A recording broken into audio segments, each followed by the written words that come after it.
All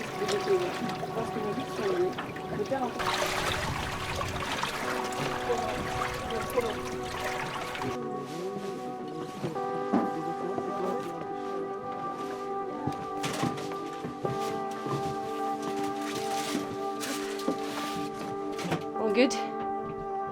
On est 3 par cabine, quoi, on va dire, et après on doit faire en rotation comme ça. Donc dès qu'il y a un lit libre, on peut dormir. L'enjeu pour moi, c'est de remettre la question climatique en haut de l'agenda. Elle a complètement disparu, à la fois du débat public et aussi des décisions politiques. S'il faut qu'on prenne un bateau pour traverser l'Atlantique avec 9 femmes, si ça peut permettre au moins d'attirer un tout petit peu d'attention sur cette question vitale et cruciale pour l'histoire de l'humanité, alors on le fera.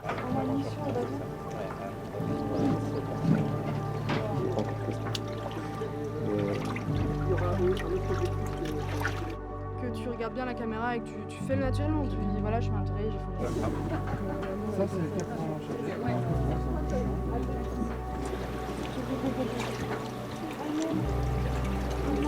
Moi, j'embarque en tant que militante féministe, justement pour offrir cette perspective féministe dans les enjeux climatiques. Il faut savoir que 80% des déplacés climatiques sont des femmes et des filles. Donc je pense qu'on voulait parler de tout ça et offrir une symbolique forte. Et je te dis genre ça et je te dis genre regret de une ou deux que j'adore, c'est bien sur ça, tu vois. Vas-y. Parce que souvent on est d'accord, t'as 5 mois sans...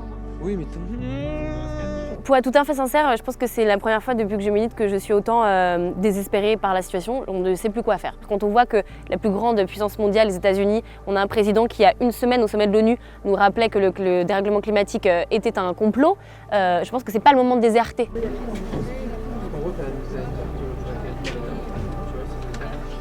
ça oui, avec plaisir. Ouais, bon, voilà. Alors là, c'est hyper drôle parce que pour l'instant, on n'est pas potes du tout, parce que c'est pas du tout d'accord et tout. Mais genre, par exemple, là, il nous a un texte un peu plus qui dépasse le côté finance. Donc ça, c'est intéressant.